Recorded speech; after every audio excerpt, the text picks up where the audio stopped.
Hello, everybody, and welcome back to the KMB Music Den. I am Keith, and just like Brad did this morning with his review of the new Depeche Mode album, check out his video if you haven't seen it. I did listen to the album earlier today. I don't think I was quite as blown away as he was, but I did think it was a solid effort from the 80s stalwarts, Depeche Mode. But I'm here to talk about, and please forgive my I'm winded in my appearance here. I'm less than 1 week away from the big move. As you can see, all the CDs are gone. And now most of the vinyl is gone. Gone meaning to the storage unit, of course. Oh, got 4 more crates there I gotta take care of tomorrow. But I've got to make another run to the storage unit and get a lot more of my records where they need to be for now. But I wanted to hop on and do a quick review of the new Lana Del Rey album. I hope I get this title right. This is all off the cuff here. Did you know that there's a tunnel under Ocean Boulevard? I think I got that right. Anyway, Lana Del Rey. Now, she's one that has escaped me until recently. I've heard a song here, a song there. Always thought, well, okay, I see what all the hype's about. You know, she's talented, great voice, great writer, creative arranger of music. So I listened to the new one in the car today on the way to the storage unit. And just like Brad with Depeche Mode, I'm just doing a one-time listen. I didn't go back and listen to her other albums on purpose.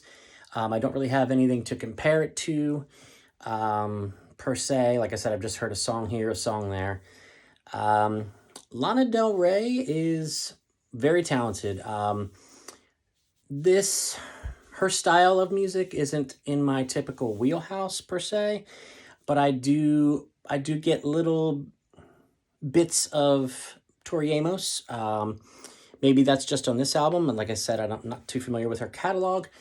But I got a little bit of Tori Amos, a little tiny bit of Lorde in there as well. But I know she does her own thing. She's very well respected, and rightfully so. I enjoyed the album. It's something that, for me personally, I don't know how much I'll return to, just because, like I said, it's not that it's not very well done. It's just not in my typical wheelhouse.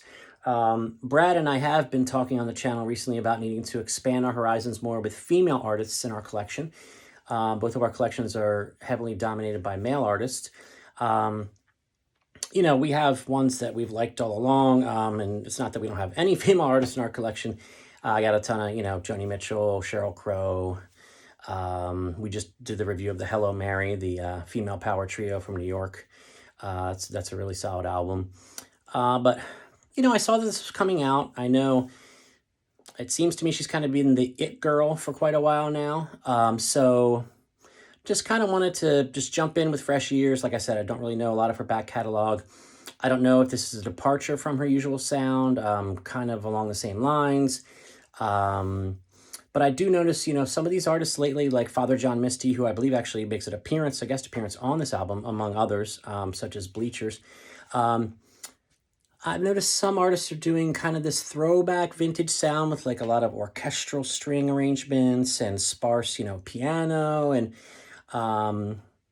which kind of gives like an old time nostalgic feel to some of the music, which I enjoy. I think it's very well done. There are some interesting interludes on this album.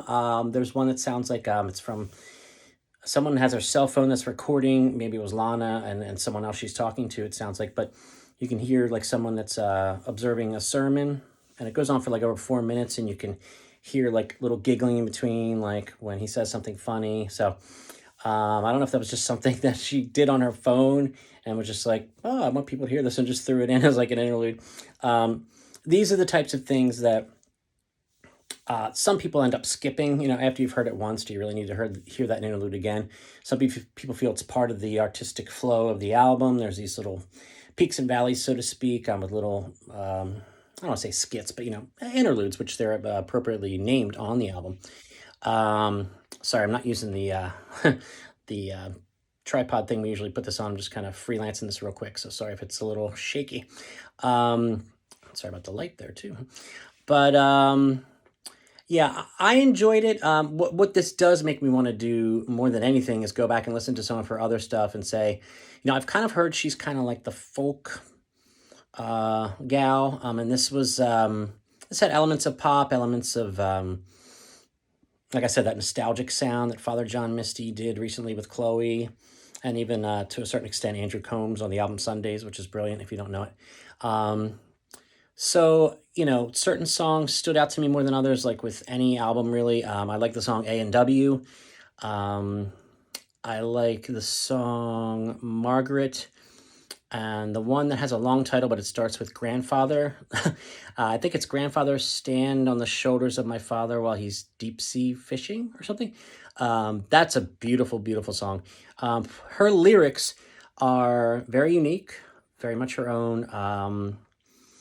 Sometimes they land for me, sometimes they don't, quite frankly. And again, this is just like Brad did with Depeche Mode earlier today. It's just a one-time listen. I'm not listening 3 or 4 times like we usually do and really getting to sink our teeth into it. Just what I call a knee-jerk reaction to the album.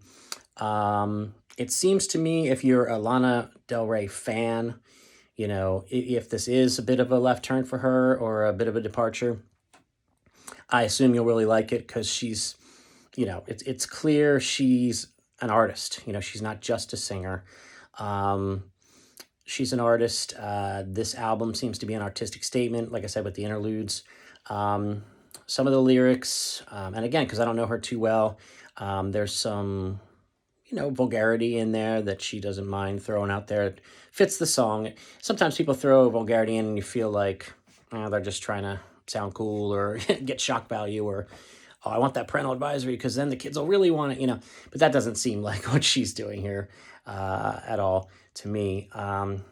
So yeah, just a quick one here. I think Brad's video already was probably shorter than mine. I'm rambling on here. But I do have to get back to the storage unit. I got one more trip in me with a bunch of records. But I'm going to post this here and let me know what you guys think, especially Lana Del Rey fans that have been on that train from the beginning, that know her albums well.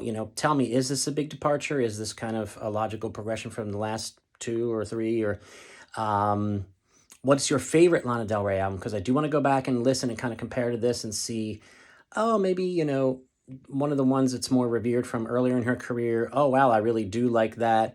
So, like I said, great voice, well-deserved. The attention she has and the way she is revered in today's scene of music. After listening to this album, I can honestly say, yeah, I get it. It's well-deserved. Time will tell how much I come back to this because, like I said, it's not in my typical wheelhouse, but does not mean that it doesn't, it isn't a really well-done album for what it is. So check out the new Lana Del Rey, especially Lana Del Rey fans. Let me know what you think. For Brad... Oh, that's right, he's not here. This is Keith for the KMB Music Den. Please like this video, share it on social media, smash the bell for notifications. That's what it's for, Brad. Subscribe to the channel, and we'll talk to you soon. Check out the new Lana Del Rey, let us know, and we'll be back with some more solo videos as I continue to finish my move, and then we'll be back together, the dynamic duo, soon for you. So thanks for your patience, and thanks for watching, and we'll talk to you soon.